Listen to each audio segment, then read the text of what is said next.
get that actually seated in position. Bite block, you'll notice that one of the wings is cut off the bite block. So that I can place this in between, keep the clip seated, and have her open enough that I can actually work. She does have like a fairly difficult, not difficult, but just like her airway is just a little touchy, so we just have to kind of work with that. Okay, push me through, please.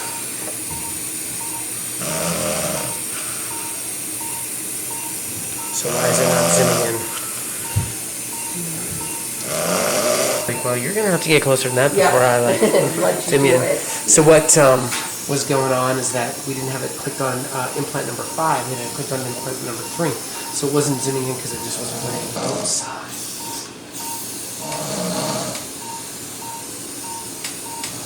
Still, it needs to be brought down. It's still in the forward. Oh, there, now it's happening. So in between. Okay. Push me through.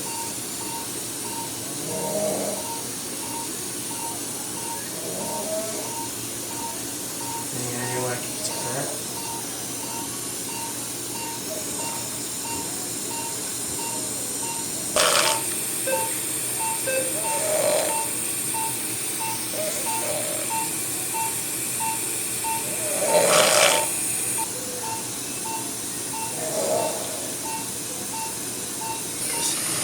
Immobility is so important with this. That should be good for the back.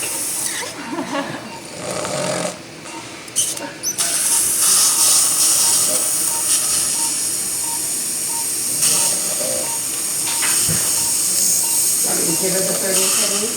Yes, please.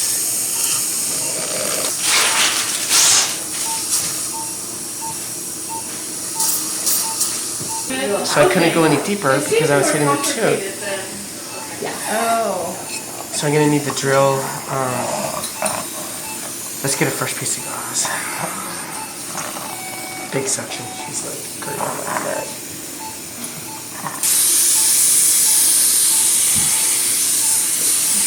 She's a little farther back than she was.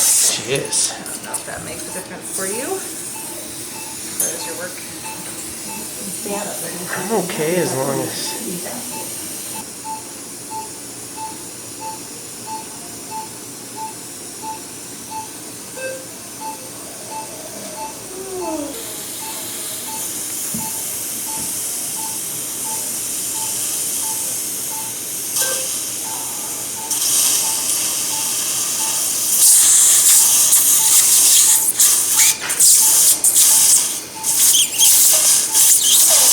Did she get the 30 ketamine? She did. Mm-hmm. Okay. It's a bag still. We're probably going to need another bag.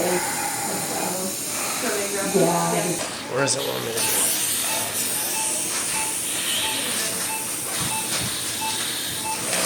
There you go.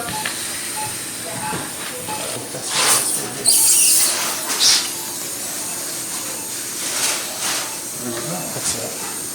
I'm trying to get to here, send it in the bag. These are this position, but I'm not going on the palette. Yeah, that'd be weird. So it's a 4.3 by 13 and then a 5.5 by 10.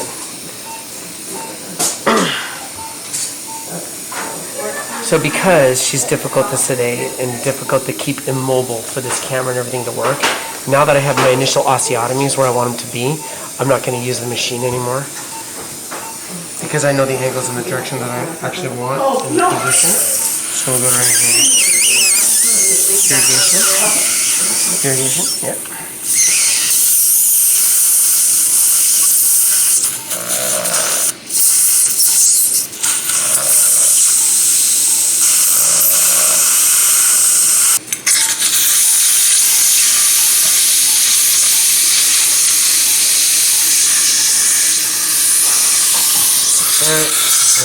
We're going to need some bone grafting on the buckle, which is not a problem. We expected that. Let's get the next implant. It's pretty, yeah, 5.5 by 10 implant. Well, I did the, we use the osteotomes to increase the depth, so we pushed the sinus up a couple millimeters. and then increase the density of the bone rather than doing like a subtractive method by drilling it away. So if you drill it away, you lose that bone. If you condense it, you increase the bone density. So we should get pretty good primary stability with this 5.5. I'll use a small anatomical healing abutment as well. Okay, here's our implant. A little trick to this is to wiggle the carrier and leave the handpiece steady, and eventually it slides down. Wiggle the carrier. At least theoretically. Let's try that again.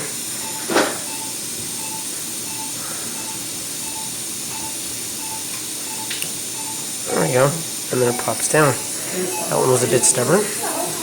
That's okay. Okay, here's our implant here.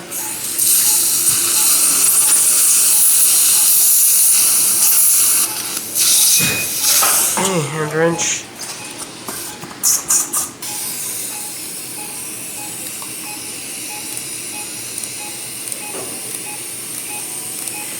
I really like the thread pitch with the Noble Active too. It seats in a timely fashion. You don't sit there and watch it spin round and round. This stuff is called Ogma. It's a hydroxyapatite cement, and then this is sterile saline. So what we do with this and this is this goes in, and it goes all the way down, and the needle's there. This is sterile saline. You can watch. Put it here. You can watch this get saturated with saline, and this stuff sets. So once it's saturated like this, then what I'll do is I'll get rid of this, take this off, compress it on a piece of gauze like that, and then I place it where I want it to be, which in her case is right here. And I'll need a periosteal elevator. And then, with this, I'm going to just pat this down. So it's grafted right where I want it to be. And then, it takes a couple minutes for this stuff to set. There's, with how much hydroxyapatite cement is left.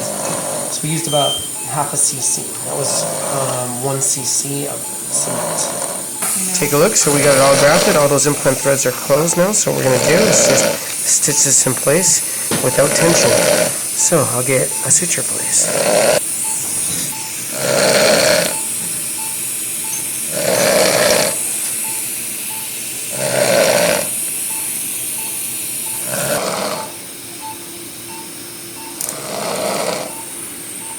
Yes, please.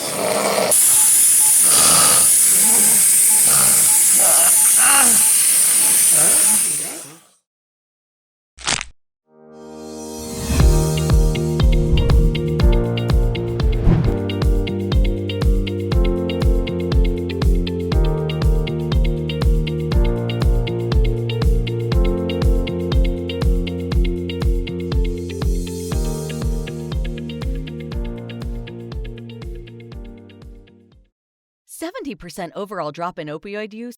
And with the proper understanding and use of Exparel, you too can see the success that Exparel will bring to your clinic. Dr. McClelland, DDS, has been using it in his clinic for a few years now, and he's seen great success in his patients and their pain management every day. In this 6-video series, you get a professional masterclass that will give you the jump start you need to include Exparel in your daily routine. It includes a bonus PDF with a patient information handout, post-op medical instructions, and a quick look sheet for the materials and supplies for explaining Exparel. Go to Teachable.com today and get educated on a non-opioid anesthetic that will help your patients have a better day.